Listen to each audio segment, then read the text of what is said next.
గత వారం మనం నేర్చుకున్నాం, ఎవరు సహాయం చేసినా చేయకపోయినా మనకు సహాయం చేసే దేవుడు ఒక ఆయన ఉన్నాడు. ఈరోజు మనం నేర్చుకోబోతున్నాం మరొక అంశంలో, దేవుని యొక్క కనుదృష్టి ఎదుట నీవు నేను ఒకవేళ నిలవబడాల్సిన పరిస్థితే వస్తే దేవుడు పైరూపాన్ని చూసి తీర్పు తీరుస్తాడా, లేదంటే హృదయ అంతరంగమును బట్టి తీర్పు తీరుస్తాడా? ఆయన ఏం చేయగలడు? ఆయన ఏం చేస్తాడు? ఆయన పైరూపమును బట్టి తీర్పు తీర్చే దేవుడా, లేదంటే హృదయ అంతరంగమును బట్టి తీర్పు తీర్చగల దేవుడా? అంటే హృదయాన్ని ఆయన చూస్తాడు. పైరూపాన్ని ఎందుకు చూడడు అంటే, పైరూపాన్ని చూడగలిగేవారు మనుషులే. దేవుడు పైరూపమును మాత్రమే కాదు, హృదయ అంతరంగమును కూడా ఆయన చూడగలిగే దేవుడు. ప్రైజ్ ది లార్డ్, హల్లెలూయా, దేవునికి స్తోత్రం. ఇశ్రాయేలు ప్రజలు దేవుని ఎదుట ఉన్నాము అనే సత్యాన్ని మరచి తిరుగుతున్న దినాలవి. దేవుని యొక్క సర్వసత్యములో నడిపించబడుతున్న ఇశ్రాయేలీలు దారి తొలగి తిరుగుతున్న భయంకరమైన దినాలు.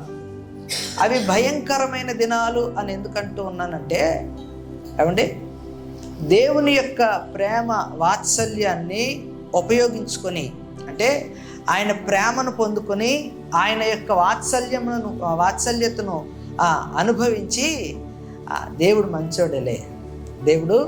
మంచోడే, ఆయన ఏమి చేయడు అనే ఒక నిర్లక్ష్యం ఉంది, చూశారు? ఆ నిర్లక్ష్యమే విశ్వాసపాత్రులుగా ఉండవలసిన ప్రతి ఒక్కరిని కూడా ఏం చేస్తుంది అంటే, తప్పుదోవ నడిచే విధంగా వారిని ప్రోత్సహిస్తుంది. ఏది? నిర్లక్ష్యం. అయితే దేవుడు ఇశ్రాయేలీలను చూసినప్పుడు ఆయన ఇశ్రాయేలీలలో ఏది గమనించాడో ఈరోజు మనం నేర్చుకునే ప్రయత్నం చేద్దాం. రండి, దేవుని యొక్క వాక్యంలోనికి వెళ్దాం. హోషేయ గ్రంథం 6వ అధ్యాయం 4వ వచనం నుండి 11 వచనాలు మనం చదువుకుందాం. హోషేయ గ్రంథం 6వ అధ్యాయం 4 నుండి 11 వచనాలు చదవండి. ఎఫ్రాయిము, నిన్ను నేనేమి చేతును? యూదా, నిన్ను నేనేమి చేతును? తెల్లవారుగానే కనబడు మేఘము ఎగిరిపోవునట్లును, ప్రాతకాలమున పడుచుండు మంచు ఆరిపోవునట్లును మీ భక్తి నిలువకపోవును. దేవునికి స్తోత్రం కలుగును గాక. హల్లెలూయా. దేవాది దేవుడు ఇశ్రాయేలు ప్రజలను చూచినప్పుడు ఆయన ఏమని సంబోధిస్తూ ఉన్నాడు అంటే, ఎఫ్రాయిము, యూదా అని సంబోధిస్తూ ఉన్నాడు. ఎఫ్రాయిము అంటే ఉత్తర రాజ్యాన్ని సంబోధిస్తూ, ఉత్తర రాజ్యాన్ని జ్ఞాపకం చేస్తూ ఎఫ్రాయిము అని పిలుస్తున్నాడు. ఏది ఉత్తర రాజ్యం అంటే? ఏదండి? ఇశ్రాయేలు. దక్షిణ రాజ్యం అంటే ఏదండి? యూదా. ఈ రెండు కూడా ఎక్కడి నుంచి విభాగించబడ్డాయి అంటే, సొలొమోను యొక్క అతిక్రమము నుండి, సొలొమోను యొక్క పాపము ద్వారా ఇశ్రాయేలు గోత్రాలు 2 భాగాలుగా, 2 రాజ్యాలుగా విభాగించబడ్డాయి. తన కుమారుడైన రెహబాము కన్నా తన దాసుడైన యెరోబాముకి 10 రాజ్యాలు అప్పగించబడ్డాయి. ప్రైజ్ ది లార్డ్, దేవునికి స్తోత్రం, హల్లెలూయా. ఉత్తర దక్షిణ రాజ్యాలుగా విభాగించబడ్డాయంట. అయితే ఏ ఒక్కరితోనూ మాట్లాడటం లేదు, ఉత్తర రాజ్యస్తులతోనో లేదంటే యోధావారితోనూ మాట్లాడటం లేదు. ఎవరు కలిగి ఉండాల్సిన పాపం వారు కలిగి ఉన్నారు, ఎవరు చేయాల్సిన అతిక్రమం వారు చేస్తూ ఉన్నారు. దేవుని యొక్క దృష్టిలో వీరిద్దరూ కూడా ఒకటే. కానీ దేవుని ప్రయత్నం ఏంటి అంటే, తన ప్రజలను ఆయన తిరిగి పునరుద్ధరించుకోవాలి. ఏం చేయాలి? తన ప్రజలను తిరిగి బాగు చేసుకోవాలి, తన ప్రజలను తిరిగి ఆయన యొద్దకు నడిపించుకోవాలని ఆయన చూస్తూ ఉన్నాడు. అయితే ఇక్కడ దేవుని యొక్క ప్రేమను తెలుసుకున్న వారే, దేవుని యొక్క వాత్సల్యమును అనుభవించిన వారే ఎలా ఉన్నారు అంటే, దారి తప్పి నడిచే పరిస్థితుల్లో వాళ్ళు ఉన్నారంట. అయితే దేవుని ఎదుట వారిలో ఏం కనిపిస్తూ ఉంది అంటే చంచలత్వం కనిపిస్తూ ఉంది. ఏంటండి, చాలా కూడా ఫిక్కల్గా ఉన్నారంట. చంచలత్వ స్వభావాన్ని, రెండు తలంపుల ఆ మనస్తత్వాన్ని వాళ్ళు కలిగి ఉన్నారంట. దేవుని యొక్క ప్రేమ ఎల్లప్పుడూ మాపై ఉంటుందిలే, దేవుడు మనల్ని చూస్తున్నాడులే, దేవుడు మమ్మల్ని క్షమించేస్తాడులే, పర్వాలేదు మా దేవుడు ప్రేమ కలిగే దేవుడేలే అనే నిర్లక్ష్యమో మరి ఏమో వారిని ఎటువైపు అంటే చంచలత్వ మనస్తత్వాన్ని కలిగి ఉండి దేవుని ఎదుట నడిచేవారిలా చేస్తుంది. ఎలా చెప్తున్నారండి అంటే దేవుని యొక్క పోలిక చూడండి, ఎలా పోలుస్తున్నాడు. తెల్లవారగానే కనబడు మేఘము ఎగిరిపోవునట్లు, ప్రాతకాలమున పడు మంచు ఆరిపోవునట్లు. తెల్లవారు కనబడే మేఘము, ప్రాతకాలమున కనబడే మంచు. ఉదయకాల సమయంలో ఒక 4-5 గంటల మధ్య కురుస్తుంది చూడండి మంచు. ఆ సమయంలోనే అందరూ కూడా మంచి గాఢ నిద్రలోకి వెళ్ళేది. ఆ సమయంలోనే దర్శనాలు చూడగలిగేది. ఆ సమయంలోనే దొంగతనాలు కూడా జరిగేది. అవునా? ఆదమరిచి నిద్రపోయే సమయం అది. అవునా? మంచి నిద్రలోనికి జారుకునే సమయం అది. ఆ సమయం ఎవరు వాడుకుంటారు? దేవుడు వాడుకుంటాడు, అలాగే దొంగలు వాడుకుంటారు, దురాత్మ సంబంధికులు వాడుకుంటారు. దేవునికి స్తోత్రం. దేవుని బిడ్డలు ఎవరైతే ఉంటారో వారు దేవుని దర్శనాలు వాళ్ళు పొందుకోగలిగితే, ఏమండి, దురాత్మ శక్తులతో ఎవరైతే ఆ దొంగలుగా ఎవరైతే ఆ తప్పుడు మార్గాల్లో నడిచేవారుగా ఉంటారో ఆ టైమే సెలెక్ట్ చేసుకుంటారు. ఎక్కడికైనా ఇల్లు వదిలి వెళ్ళిపోవాలన్నా, ఏదైనా మనకు తెలియని ఇంట్లోకి వెళ్ళిపోవాలన్నా, మనకు తెలియని వస్తువులన్నీ లిఫ్టింగ్ చేయాలన్నా ఏ సమయం అండి? అదే మంచి సమయం, రైట్? అయితే దేవుడు చూసేటప్పటికీ ఈ యొక్క ప్రజలు ఎలా ఉన్నారు అంటే ప్రాతకాలమున కనబడే మంచు, ఉదయకాలమున కనబడే మేఘం ఎలా ఉంది? అప్పుడే కనిపిస్తుంది. అప్పుడే కనిపిస్తుంది, వెంటనే మాయమైపోద్ది. దేవుని సన్నిధిలో మనం కనపరచాల్సిన ప్రేమ జాగ్రత్తగా వినాలి. దేవుని సన్నిధిలో మనం చేసే భక్తి అలా ఉండకూడదు. ఎలా ఉండాలి అంటే స్థిరంగా ఉండాలి. అందుకే ప్రవక్త అయిన ఏలియా ఇశ్రాయేలు ప్రజల్ని హెచ్చరిస్తూ అంటాడు, మీరు 2 తలంపుల మధ్య ఉన్నారు అని. 1 రాజుల గ్రంథం 18వ అధ్యాయం 20వ వచనం ఒకసారి చూద్దామా? రాజుల 1 గ్రంథం 18వ అధ్యాయం, త్వరగా తీయాలి.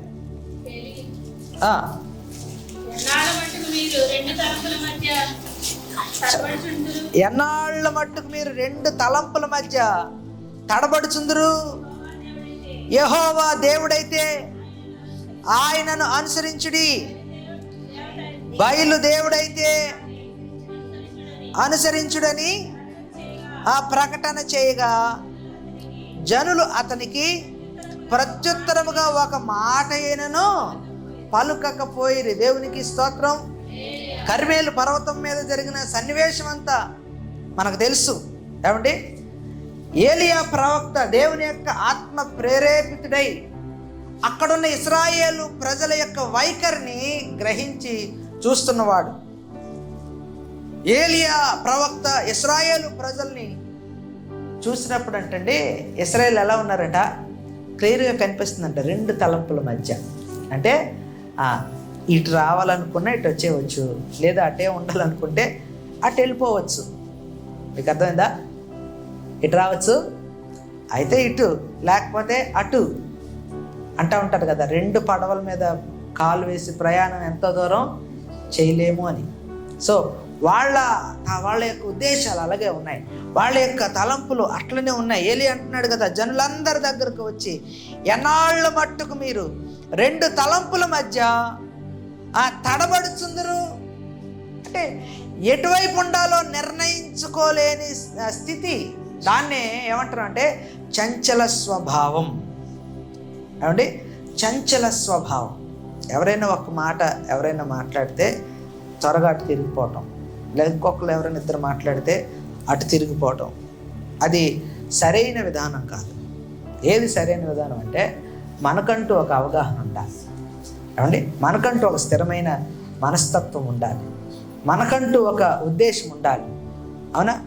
మనకంటూ ఒక ఆలోచన లేకపోతే ఇలాగే ఎవరు ఏం మాట పడితే ఏం మాట్లాడితే ఆ మాటను పట్టుకొని మనం వెంట పడుతూ ఉంటాం.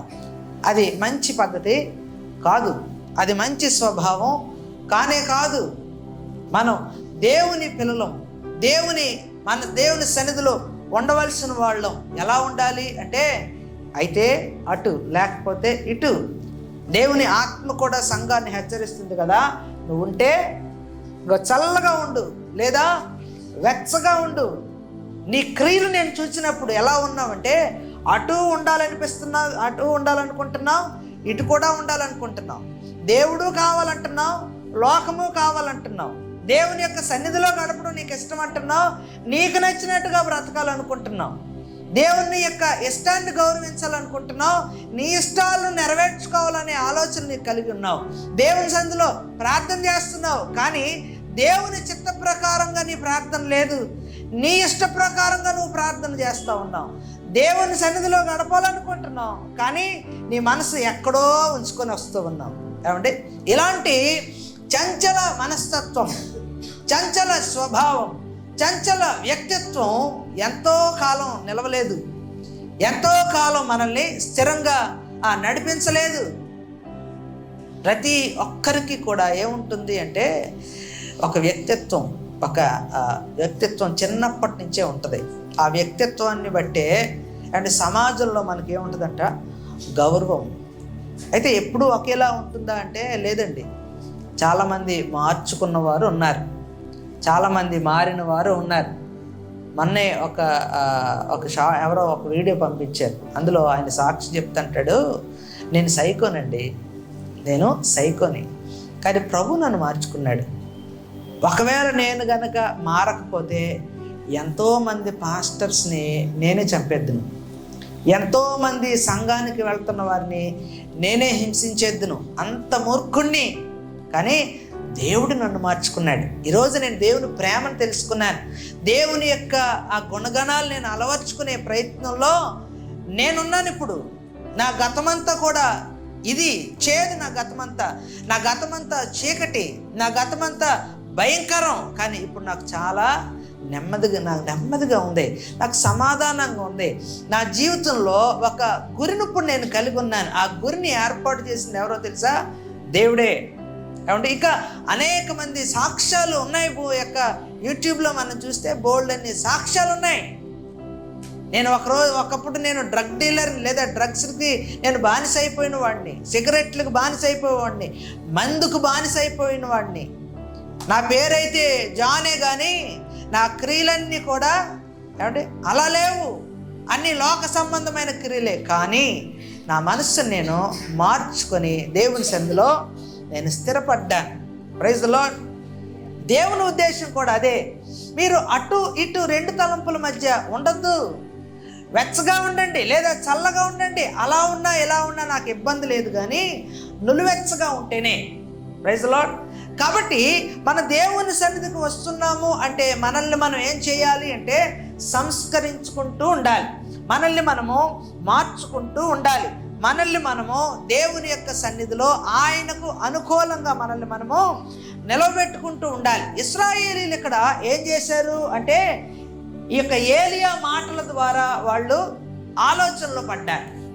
ఏలియా ఎప్పుడైతే ఇట్లాంటి ఒక మాటను అక్కడ ప్రస్తావించాడో, ఆయన ఉద్దేశాన్ని బయలుపరిచాడో, ఖండించాడో, గద్దించాడో, ఇశ్రాయేలీలందరూ కూడా ఆలోచనలో పడ్డారు. 1. 2, బయలు ప్రవక్తల దగ్గరకు వెళ్ళి వాళ్ళను డీల్ చేసిన విధానం మీకు తెలుసు. అక్కడ ఇదిగో ప్రవక్తలతో కూడా అదే అన్నాడు, రాజుతో కూడా అదే అన్నాడు. ఇదిగో నీవు ఆరాధించే బయలు దేవుడైతే ఒక భక్ష్యమును, ఒక ఎద్దును ఇక్కడ 2 భాగములుగా చేయి, దాన్ని బలిపీఠం మీద పెట్టు, నేను కూడా అట్లనే చేస్తాను. ప్రార్థన చేయగా పిలవగా ఏ దేవుడైతే వచ్చాక బలిపీఠం మీద ఉన్న ఆ యొక్క బలిని దహించి వేస్తాడో ఆయనే నిజమైన దేవుడు. Praise the Lord. హల్లెలూయా. చాలా ప్రయత్నించారు కానీ బయలు ప్రవక్తల వల్ల కాలే. అవునా? వాళ్ళందరూ సిగ్గుపడిపోయారు. కానీ దేవుడు ఏలియా తలపైకెత్తాడంట. దేవుడు ఏలియా నిలబెట్టాడంట. ఏలియా గురిని, ఏలియా యొక్క విశ్వాసాన్ని, ఏలియా యొక్క నమ్మకత్వాన్ని, దేవుని పక్షంగా ఏలియా నిలబడిన విధానాన్ని ఆయన మెచ్చుకున్నాడంటే. చిన్న ప్రార్థనతో దేవుడు ఆ యొక్క భక్ష్యమును బలిస్తే ఇశ్రాయేలీయులు మొదట ఏం చెప్పాను, ఆలోచనలో పడ్డారననే ఇప్పుడు రూఢిగా మారిపోయినారంట. ఎలాగా అంటే బయలు ప్రవక్తలందరినీ కూడా చంపేంత ఉజ్జీవం వారిలో కలిగిందంట. వారిలో ఉజ్జీవం కలగడానికి గల కారణం ఏంటంటే, ఇదిగో నేను ఆరాధించే దేవుడు సజీవుడు, నేను ఆరాధించే దేవుడు ఆ ప్రార్థన ఆలకించేవాడు, నేను ఆరాధించే దేవుడు రసము కలిగిన వాడని వారిలో నమ్మిక కలగజేశాడంట దేవుడే. ప్రైజ్ ది లార్డ్, హల్లెలూయా. వీరిలో ఉజ్జీవం కలిగి, ఉజ్జీవం రగిలి ఆ యొక్క బయలు ప్రవక్తలందరినీ కూడా చంపేసి వారేమైనా స్థిరంగా ఉన్నారా అంటే లేదు. మరి కొన్నాళ్ళకి మరలా వీళ్ళు ఎటువైపు తిరిగిపోయారు, బయలు దేవతల వైపు తిరిగిపోయారు. మళ్ళీ ఏమంటే బయలు వైపు వాళ్ళు తిరిగిపోయిన వాళ్ళు కొన్నాళ్ళకే, ఎంతో కాలం కాదు, ఏమంటే ఎంతో కాలం కాదు. తర్వాత అహాబు తర్వాత మరొక ఏమంటే రాజు అక్కడ కూర్చున్నాడంట. ఎందుకు కూర్చున్నాడు, ఎలా కూర్చున్నాడు అంటే యెహూ లేచాడంట. ఎవరండి? యెహూ. యెహూ ఏం చేశాడు అంటే ఆహాబు యొక్క కుటుంబాన్ని మాత్రమే, ఆహాబును మాత్రమే హతమార్చాలి. యెహూ ఆగాడంటే ఆగలే. ఇంకా అన్యాయంగా అనేకులను చంపి ఆ రక్త దోషాన్ని యెహూ తన మీదకు తెచ్చుకున్నాడంట. ప్రైజ్ ది లార్డ్, దేవునికి స్తోత్రం. దేవుడు ఎంతవరకు అనుమతించాడో అంతవరకే వెళ్ళాలి అని మనం గతంలో నేర్చుకున్నాం. ఎంతవరకు ఆయన నిర్ణయించాడో అంతవరకే మనం నిలబడాలి, అంతవరకే మనం చేయాలి. ఏమండి ఈ యొక్క యెహూ రక్తదోషం మళ్ళీ ఎవరి మీదకి తీసుకొచ్చాడంట, మళ్ళా ఇశ్రాయేల్ అందరి మీదకి వచ్చిందంటే. దేవునికి స్తోత్రం. ప్రవక్తలను చంపిన వారే, ఎవరిని? బయలు ప్రవక్తలను చంపిన వారే ఏం తెచ్చుకున్నారంటండి? రక్తదోషాన్ని మళ్ళా వాళ్ళ మీదకి తెచ్చుకున్నారంటండి. దేవునికి స్తోత్రం. కాబట్టి ఈ లోకంలో మనం ఎలా ఉండాలి అంటే స్థిరంగా, మన ఆలోచన ఎలా ఉండాలి అంటే స్థిరంగా. చంచల స్వభావం, చంచలాత్మకమైన ఆలోచనలు మనలో ఉండకూడదు. ఉన్నావా? ఎస్, నీ మాట అవును అంటే అవును, కాదంటే కాదు, అంతే. వెచ్చగా అయితే వెచ్చగా ఉండు, చల్లగా అయితే చల్లగా ఉండు, అంతే. రెండు తలంపుల మధ్య, రెండు ఉద్దేశాల మధ్య, రెండు ఆలోచనల మధ్య మనం పరిగెత్తకూడదు. మనకు ఎలా ఉంటుందో తెలుసండి, 2001లో అనుకుంటా, 2011-11లోనూ సునామీ వచ్చింది. 2011 అనుకుంటా సునామీ వచ్చింది. సునామీ వచ్చినప్పుడు ఏమైంది అప్పుడే అంటే లైన్గా ఇన్సిడెంట్లు జరిగాయి. వరల్డ్ ట్రేడ్ సెంటర్ విమానాలతో కూల్చేయటం, ఏమంటే ఇలా తుఫానులు రావడం, భూకంపం రావటం, ఇంకా సునామీ రావటం, ఏమంటే ఇలాంటి పరిస్థితులు వచ్చినప్పుడు సంఘాలన్నీ ఫుల్గా పిల్లా పాపలతో నిండిపోయండి. ఇప్పుడు ఇలాంటి విపత్తులు వచ్చినప్పుడు పిల్లా పాపలతో నిండిపోయినాయండి. హుద్హుద్ తుఫాన్ వచ్చినప్పుడు పిల్లా పాపలతో నిండిపోయినాయండి. కరోనా వచ్చిన తర్వాత ఏమంటే 2 సంవత్సరాలు ఆరాధనలు ఆగిపోయినాయే. మళ్ళా మేము దేవునితో గడపాలి, మళ్ళా మేము దేవునిలో ఉండాలని చెప్పి దేవుని యొద్దకు వచ్చారండి. కానీ ఎంతకాలం అంటే కొంతకాలం. అవునా? మనకు ఉద్రేకం, మనలో ఉన్న ఉద్యోగం ఎంతకాలం ఉండకూడదంటే కొంతకాలం ఉండకూడదు. దేవుని కార్యం జరిగినప్పుడు ఎంతో ఆసక్తిగా ప్రభువా నీకు వందనాలు అంటాం, కానీ కొన్నాళ్ళు అయిన తర్వాత మళ్ళా యథాస్థానానికి వెళ్ళిపోతాం. అలాంటి భక్తి కాదు మనం చేయాల్సింది. మన భక్తి ఎలా ఉండాలి అంటే స్థిరంగా ఉండాలి. మన భక్తి ఎలా ఉండాలంటే ఇతరులనే దేవుని యొద్దకు ఆకర్షించే విధంగా ఉండాలి. దేవునికి స్తోత్రం. మనకు మనం జాగ్రత్తగా వినాలి. మనకు మనం నా జీవితం మారాలి, నా భక్తి విధానం మారాలి, నేను నడిపించబడే ఈ యొక్క విధానం నన్ను నేను మార్చుకోవాలనే ప్రయత్నం అనేది తప్పు కాదు. కానీ అది మన ప్రయత్నమే అయితే తప్పు. మీకు అర్థమైందా? నేను ప్రయత్నం చేస్తాను అని అనుకుంటే తప్పు. ప్రయత్నం చేస్తూ ఎవరికి అవకాశం ఇవ్వాలి అంటే స్థిరంగా దేవుని సన్నిధిలో నిలబడేందుకు కారణమయ్యే, ఉపయోగపడే, సహాయం చేసే పరిశుద్ధాత్మ దేవునికి మనం అవకాశం ఇవ్వాలి. అందుకే అంటాడు, ఆత్మను ఆర్పుకోవద్దు, ఆత్మను నిర్లక్ష్యం చేయొద్దు. దేవుని మనసు ఏంటో ఎరిగే శక్తి, బలం, ఆలోచన నీకు నాకు లేదు. దేవుని యొక్క శక్తి, బలం, ఆలోచన ఎరిగే ఒకే ఒక్క ఆత్మదేవుడు, ఒకే ఒక్క సహాయకుడు, ఆయన ఒకే ఒక్క ఆదరణకర్త అంట. ఆ ఆదరణకర్త మనల్ని ఎక్కడ నడిపిస్తాడంటే సర్వసత్యములోనికి నడిపించగలిగే దేవుడు ఆయన. నిన్ను నువ్వు మార్చుకోవాలని పూనుకోవడంలో నువ్వు ఎంత ప్రయత్నం చేస్తున్నావో, దేవుని యొక్క ఆత్మను ఆశ్రయిస్తూ నీ యొక్క ప్రయత్నాన్ని కొనసాగించగలిగితే దేవుని ఆత్మ నిన్ను ఏం చేస్తుంది? ఆయన ఎదుట, ఆయన సన్నిధిలో నిన్ను స్థిరపరుస్తుంది. మన భక్తిని ఈ విధంగా మనం పెంపొందించుకోవాలి. మన ఆలోచనలను ఈ విధంగా దేవునికి అప్పగించుకోవాలి. మనం పనిచేయటమే కాదు, పరిశుద్ధాత్మ దేవుడు మన యందుండి పనిచేసేలాగా మనము చేయాలి. పరిశుద్ధాత్మ దేవుడు మన యందుండి పనిచేసేలాగా మనము పరిశుద్ధాత్మ దేవుని ఆశ్రయించాలి. యేసుక్రీస్తు ప్రభువారి యొక్క శిష్యులు ఆయనతో 3.5 సంవత్సరాలు బహుశా తిరిగే ఉంటారు కదా. 3.5 సంవత్సరాలు. యేసుక్రీస్తు ప్రభువారు అనొచ్చు కదా, సరే మీరు నాతో తిరిగారు కాబట్టి, మీరు ఎక్స్పీరియన్స్ అయ్యారు, మీకు యొక్క అనుభవాలు చాలే, సో నా పని అయిపోయింది, నేను వెళ్ళిపోతాను, ఇక నుండి మీరు ఈ జర్నీని కొనసాగించాలి అని ఒక మాట అనేసి వెళ్ళిపోతే ఈరోజు భూమి మీద ఆయన సంఘం స్థాపించబడిన అంటే లేదు. ఆయన అన్నాడు, ఇదిగో మీకు ఎవరు అవసరమో తెలుసా? ఆదరణకర్త అయిన ఆత్మ. మీకు ఆదరణకర్త అయిన ఆత్మ కావాలి. చూడండి, చాలా వరకు ఇలాంటి స్టేట్మెంట్కి మనం చాలా దగ్గరలో ఉంటాం కదా. ప్రార్థన, అమ్మ రావాలనుకున్నాను పాస్టర్ గారు, కానీ రాలేకపోయాను. ఎందుకు రాలేకపోయారు అంటే, నువ్వు రావాలనుకున్నావు అంతే, అంతేనా? నువ్వు రావాలనుకున్నావు అంతే. ప్రభా నాకు ఆశ ఉంది వెళ్ళాలని, నాకు సహాయం చేయి ప్రభా, నాకు ఎటువంటి అడ్డంకులు రాకుండా సహాయం చేయి ప్రభా, ఎటువంటి అనారోగ్యం రాకుండా సహాయం చేయి ప్రభా. ఏమంటే ఎటువంటి ఆ సమయంలోనే చుట్టాలు ఎవరు కూడా రాకుండా సహాయం చేయి ప్రభా, ఎటువంటి ఆటంకాలు, అవరోధాలు రాకుండా సహాయం చేయి ప్రభా. నువ్వు సహాయం చేస్తావంటగా అని దేవుని మీద ఆధారపడుతూ ప్రయత్నం చేయగలిగితే ఆ మాటలు రావు. ఏ మాటలో వద్దాం అనుకున్నానండి, రాలేదు. ప్రయత్నం చేశానండి, జరగలేదు. మీకు అర్థమైందా?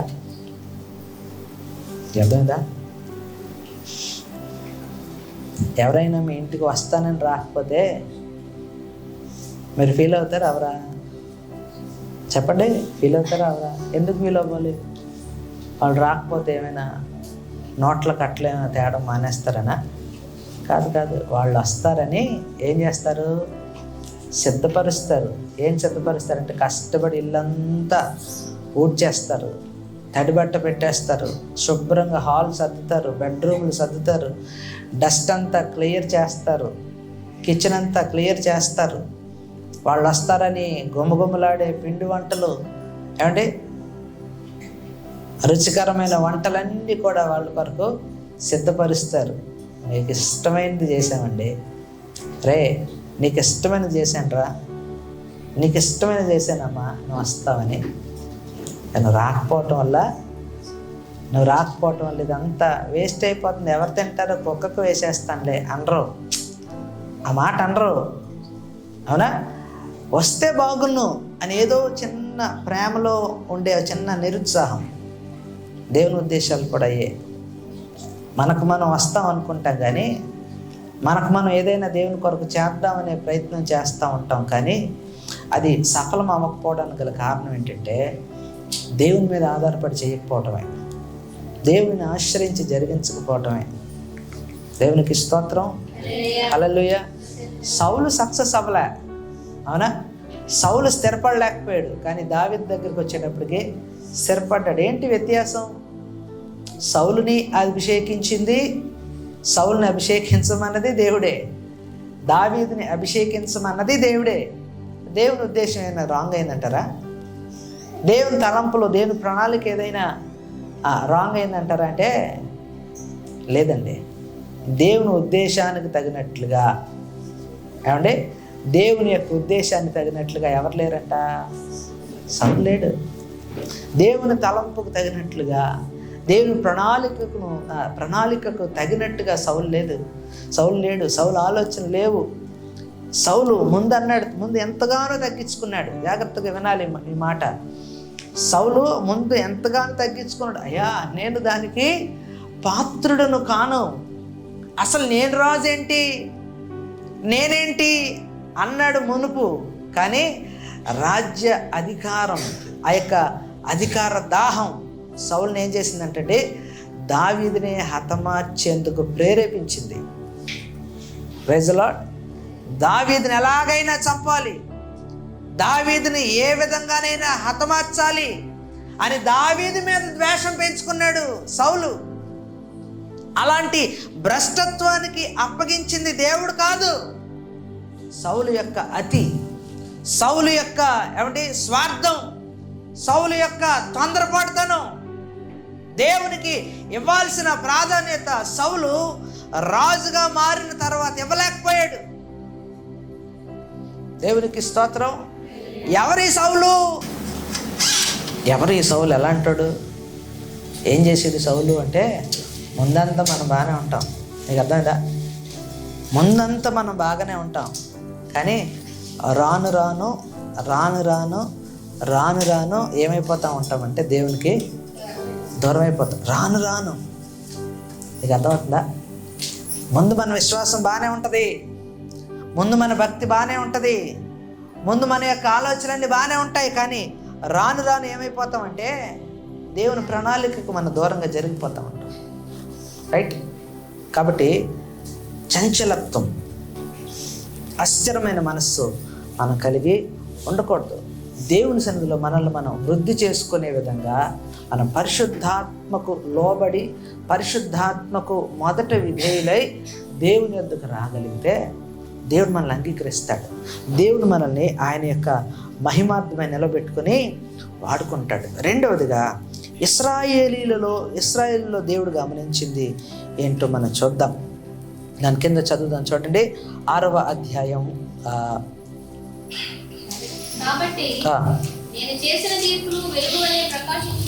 6వ వచనం. నేను బలిని కోరను గాని కనికరమునే కోరుచున్నాను. దహన బలుల కంటే దేవుని గూర్చిన జ్ఞానము నాకు ఇష్టమైనది. దేవునికి స్తోత్రం. దేవుడు అంటే మనలో ఆయన ప్రేమను చూడాలి, ఆయన ఆశపడతాడంట. ఏమండి? దేవుడు మనలో ఏం చూడాలని ఆశపడతాడు? మనం చూసినప్పుడు ఆయన ప్రేమే కనిపించాలి. అవునా? ఎవరైనా మన బిడ్డలను చూసినప్పుడు ఏమనాలంటే, అచ్చం ఎలా ఉన్నాడు, మీ నాన్నలాగే ఉన్నావు అచ్చం, మీ అమ్మలాగే ఉన్నావు అచ్చం, మీ అమ్మమ్మలాగే ఉన్నావు, మీ తాతలాగే ఉన్నావు, అవునా అంటారా? లేదా? అలాగా మనలాంటి నడవడిక, మనలాంటి ఆలోచన బహుశా మన బిడ్డలకు వస్తాయి. మన దేవుడు కూడా అట్లనే ఆశపడతాడు కదా. అచ్చం ఆయన స్వభావం, ఆయన పోలిక, ఆయన స్వరూపం మనలో ఇచ్చాడు కదా. అంటే ఆయన ఏం ఆశపడడంలో తప్పులేదు అంటే మనలో ఆయన కనపడడం తప్పులేదు. ఆయన ఆశపడతాడంటే, ఇదిగో నేను నా ప్రజలను చూడగా వారిలో ఎవరు కనిపించాలి? నేనే కనిపించాలి. నా ప్రేమ వారిలో కనిపించాలి.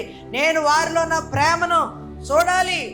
అందుకని అంటాడు, నేను బలిని కోరను, నేను కనికరమునే కోరుచున్నాను. దేవునికి స్తోత్రం. మత్తయి సువార్త 9వ అధ్యాయం 13వ వచనం కూడా ఇదే మాటను ఉపయోగించారు యేసుక్రీస్తు ప్రభువారు. మత్తయి సువార్త 9వ అధ్యాయం 13వ వచనం త్వరగా చదువుదాం. అయితే నేను పాపులను పిలువచ్చి తిని గాని, దానిపైన కూడా చదవండి, దానిపైన ఆయన మాట విని రోగులకే గాని ఆరోగ్యము గల వారికి వైద్యుడు అక్కర్లేదు కదా. అయితే నేను పాపులను పిలువచ్చి తిని గాని నీతిమంతులను పిలువ రాలేదు. గనుక కనికరమునే కోరుచున్నాను కానీ బలిని కోరను. దేవునికి స్తోత్రం, హల్లెలూయా. ఆయన ఏమంటున్నాడంట, నేను కనికరమునే కోరుచున్నాను కానీ బలిని కోరను.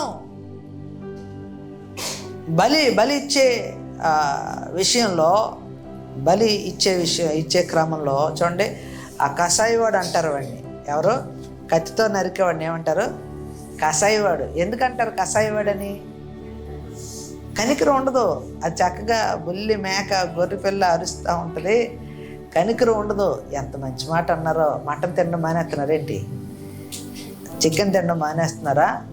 భలే ముందు లెగ్ పీస్ అనుకుంటూ తింటారు కదా. అంటే తినడం మనకు కూడా ఏం లేదు, కనికరం లేదు. దేవునికి స్తోత్రం, హల్లెలూయా. రైట్. ఆ కత్తితో నరికేవాడిని ఏమంటారు? కసాయివాడు.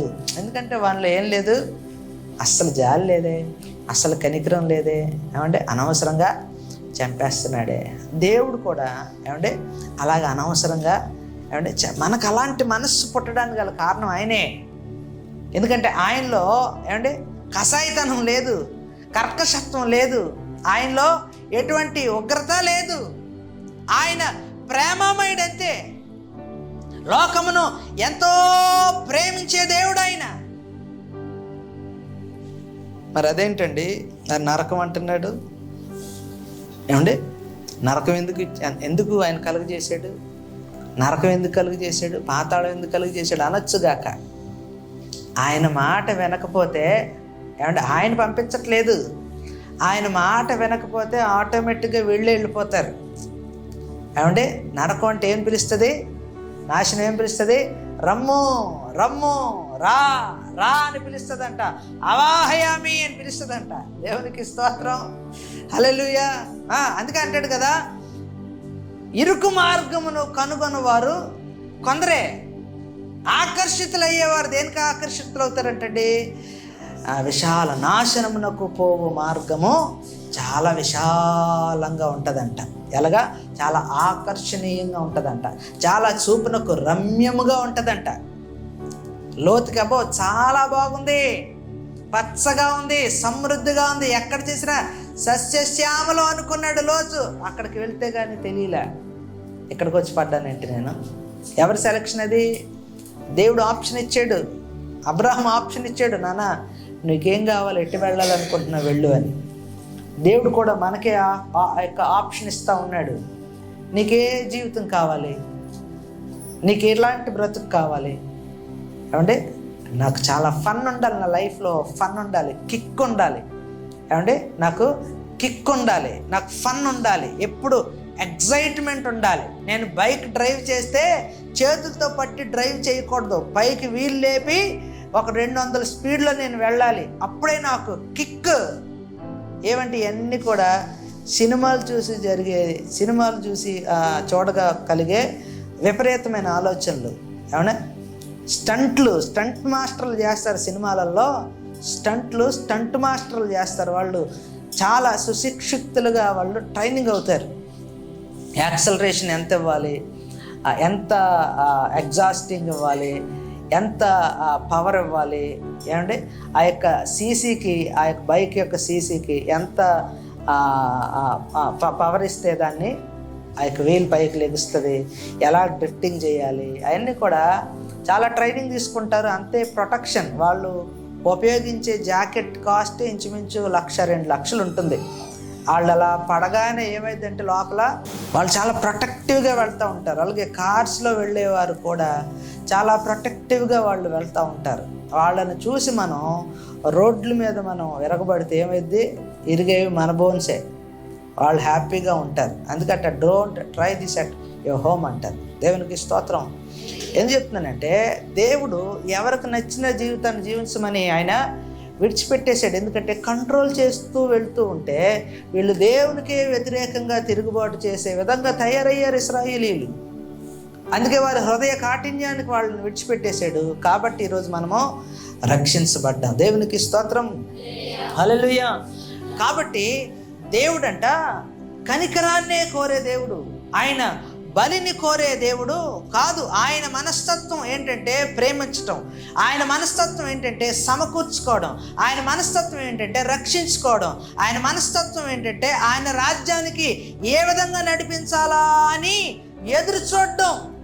ఎప్పుడు ఎవరు అవకాశం ఇస్తారా, ఎవరు హృదయంలో చోటిస్తారా వారిని నేను సంపాదించుకోవాలి, వారి హృదయాన్ని నేను ఆవరించాలి. తద్వారా నేను వారిని ఎక్కడ నడిపించగలను అంటే నా రాజ్యానికి నేను నడిపించుకోగలను.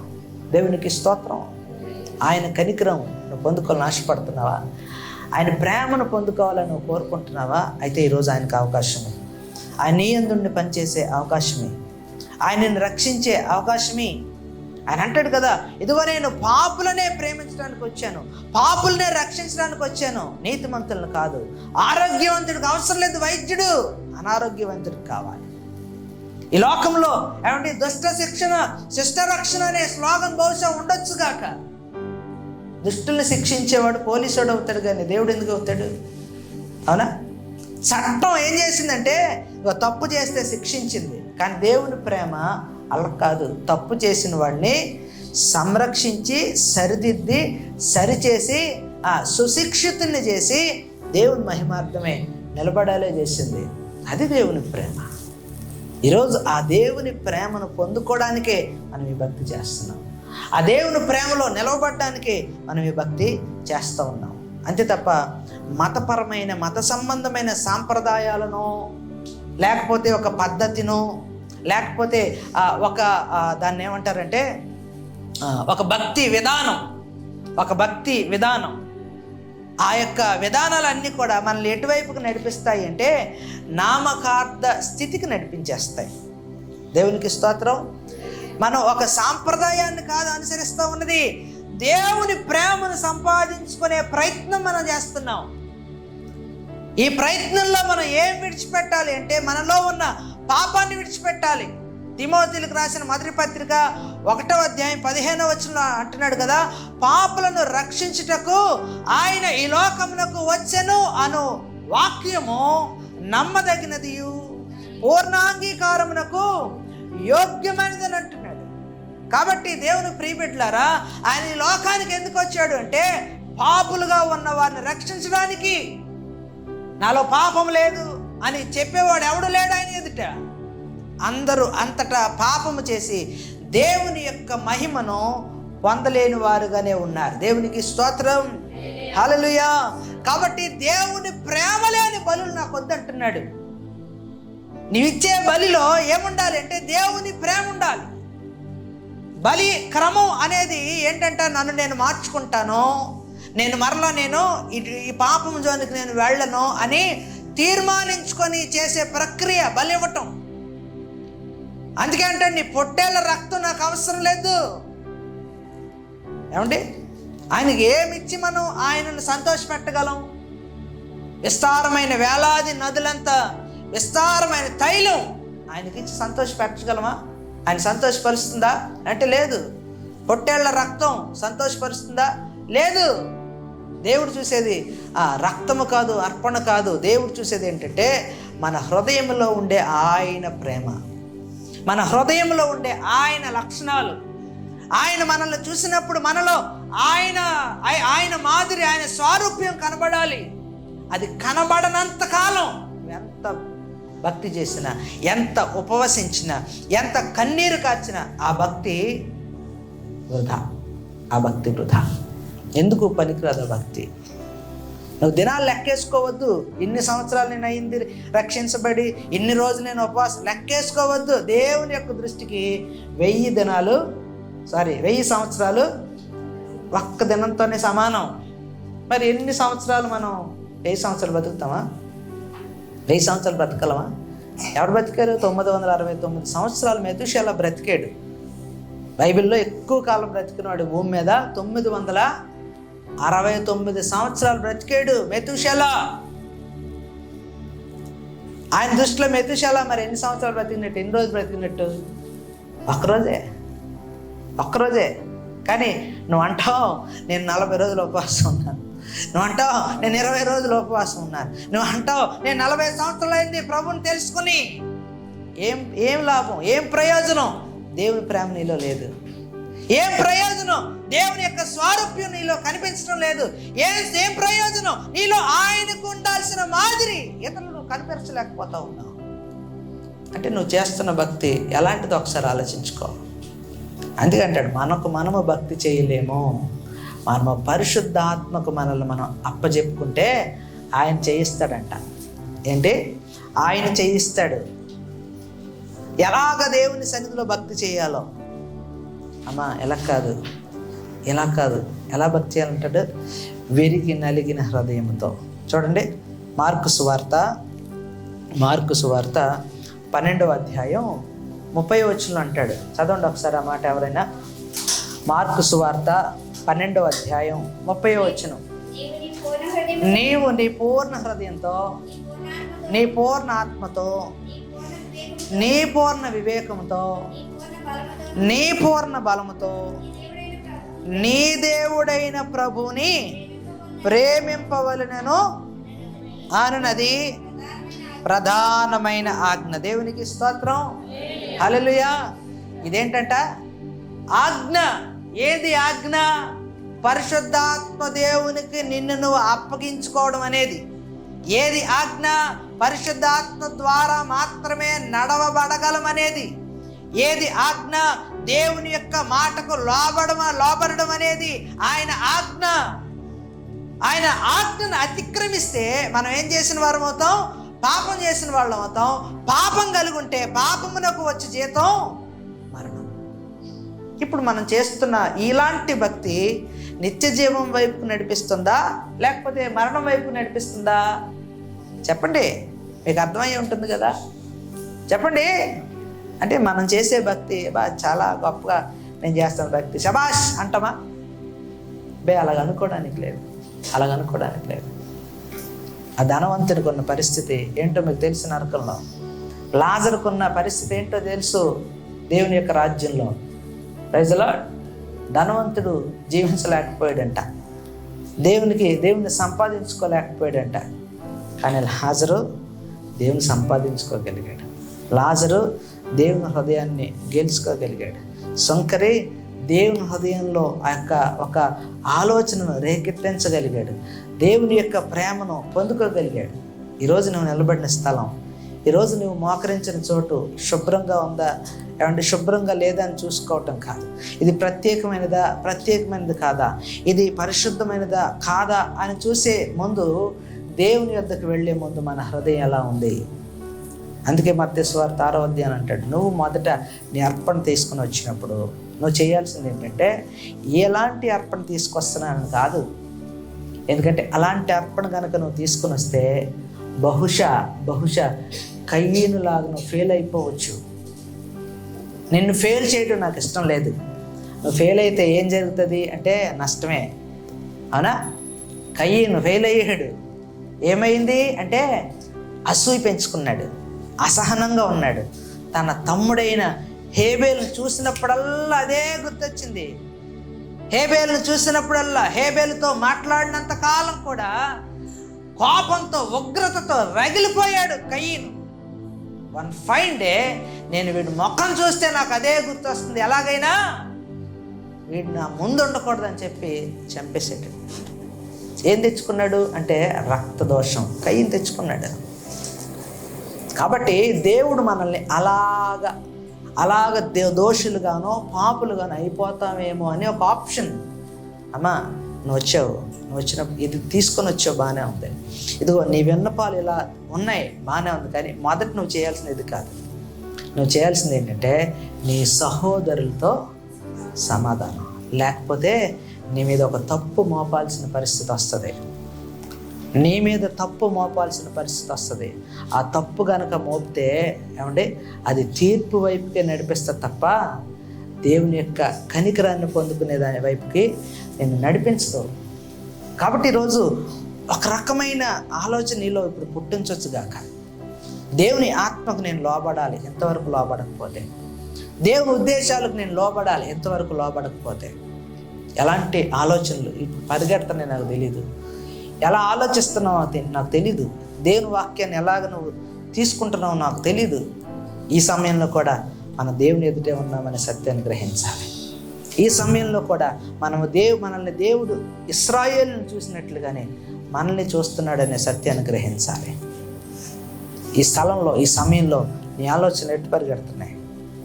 దేవుని కొరకు ఏదైనా చేశాను, నేను ఎంత చేశాను, అంత చేశాను, ఇది చేశాను, అది చేశాను అంటున్నావేమో, ఇలాగ ఆలోచిస్తున్నావేమో. కానీ ఆలోచనలు కాదు, దేవుని యొక్క ఆత్మకు నువ్వు ఎంత విధేయత చూపిస్తున్నావు, ఎంత లాయల్గా ఉన్నావు, దేవుని ఎదుట ఎంత నిజాయితీగా నువ్వు ప్రవర్తిస్తున్నావు, దేవుని ఎదుట నువ్వు నీ యొక్క భక్తిని నిరూపించుకోవడానికి ఇదిగోనయ్యా నీ దగ్గరికి రావాలని ఆశపడుతున్నాననే తపన, తృష్ణ నువ్వు ఎంతవరకు కలిగి ఉన్నావు అనేది దేవుడు చూస్తాడు. ఎలాగైనా సరే నేను నా దేవునికి విధేయత కలిగి ఉండాలి. అలాంటి విధేయత నీలో ఉందా? పూర్ణ హృదయంతో, పూర్ణ ఆత్మతో, పూర్ణ జ్ఞానంతో, పూర్ణ శక్తితో ఆరాధించే ఆరాధికునిగా ఈరోజు నువ్వు ఉండగలుగుతున్నావా? నువ్వు చేసే భక్తి అలాంటి ఆరాధికునిగా, ఆరాధికురాలుగా దేవుని ఎదుట నేను నిలబెడుతుందా? ఒకసారి ఆలోచించుకో. చంచలత్వం, అవిధేయత నీలో ఉందేమో ఒకసారి చూసుకో. ఇశ్రాయేలీల్లో ఆయన మరొకటి చూసాడంట, అవిశ్వాసం. చదువుకో, నేను ముగిస్తాను. చూడండి 7-10 వచనాలు. హోషేయ గ్రంథం 6వ అధ్యాయం. ఆదాము నిబంధన మీరినట్లు వారు నా ఎదుట విశ్వాసఘాతకులై నా నిబంధనను మీరి ఉన్నారు. గిలాదు పాపాత్ముల పట్టణమాయను, అందులో నరహంతకుల అడుగుజాడలు కనబడుచున్నవి. బందిపోటు దొంగలు పొంచి ఉండినట్లు యాజకులు పొంచి ఉండి షెకెము మార్గంలో నరహత్య చేసెదరు. వారు ఘోరమైన కాముకత్వం జరిగించే వారై ఉన్నారు. ఇశ్రాయేలు వారిలో ఘోరమైన సంగతి ఒకటి నాకు కనబడిను. ఎఫ్రాయిమీలు వ్యభిచార క్రియలు అభ్యాసము చేసెదరు. ఇశ్రాయేలు వారు తమను అపవిత్రపరుచుకునేదరు. ఇదంతటికీ కారణం ఏంటంట? అవిశ్వాసం. ఏంటి ఆ అవిశ్వాసం అంటే? దేంతో పోలుస్తున్నా అంటే ఆదాముతో. ఆదాము కూడా ఎలా ఉన్నాడంటే విశ్వాసఘాతకుడైనట్టు ఇశ్రాయేలీయులు విశ్వాసఘాతకులయ్యారు. ఎలా ఉన్నారంటే అండి, గిలాదు పట్టణం ఇప్పుడు ఏమైంది? గిలాదు పట్టణం ఇప్పుడు పాపాత్ముల పట్టణం అయిపోయిందంట. ఏంటి గిలాదు కోసం నీకు తెలిసిన సమాచారం ఏంటండి? ఏది గిలాదు కోసం మీరు ఏమి విన్నారు అంటే, గిలాదులో ఎవరున్నారట? గొగ్గిలం, వైద్యానికి ఉపయోగించే వృక్షాలు, చెట్లు గిలాదులో ఉండేవంట. ఇంకొకటి సుగంధ ద్రవ్యములు అక్కడ దొరికేవంట. సుగంధ సువాసనిచ్చే చెట్లు గిలాదులో ఉండేవంట. దేవునికి స్తోత్రం.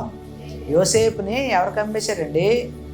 ఎవరు కమ్మేశారు? అన్నయ్యలు ఇష్మాయిలు కమ్మేశారు. ఇష్మాయిలు ఎక్కడి నుండి వస్తున్నారు అంటే గిలాదు నుండే. ఏం తీసుకొస్తున్నారు వాళ్ళు? ఏం వ్యాపారం చేస్తున్నారు? సుగంధ ద్రవ్యముల వ్యాపారం చేస్తున్నారు ఇష్మాయేలీలు. ఆ ఇష్మాయేలు కమ్మేశాడంట యోసేపుని అన్నయ్యలు. దేవునికి స్తోత్రం. అలాంటి గొప్ప పట్టణం గిలాదు. దేవుడు తయారు చేసిన పట్టణం గిలాదు. ఏమంటే సువాసననిచ్చే పట్టణం, సువాసననిచ్చే చెట్లు, వైద్యానికి ఉపయోగపడే చెట్లు గిలాదులో పుట్టించిన అదే దేవుడు ఆ గిలాదు కోసం ఏమంటున్నాడు? ఒకప్పుడు గిలాదు ఎలా ఉండేది, ఇప్పుడు ఎలా ఉంది? పాపాత్ముల పట్టణం అయింది. దేవుడు నిన్ను నన్ను కూడా ఆదాములాగే చేశాడు. అయితే ఆదాము విశ్వాసఘాతకమైన చర్యలు చేశాడు. ఈరోజు అటువంటి విశ్వాసఘాతకులుగా, విశ్వాసఘాతకురాలుగా అలాంటి చర్యలు ఒకవేళ ఉన్నాయేమో దేవుడు జ్ఞాపకం చేస్తున్నాడు. ఇగో నిన్ను గిలాదుగా నేను చేశాను, కానీ నీలో ఏముంది? పాప సంబంధమైనవి, అపవిత్ర సంబంధమైనవి నీలో ఉన్నాయి. నిబంధనను మీరేవి నీవు కలిగి ఉన్నావు. ఇశ్రాయేలు, ఎఫ్రాయిము, యోధా, నువ్వు ఎలా ఉన్నావు?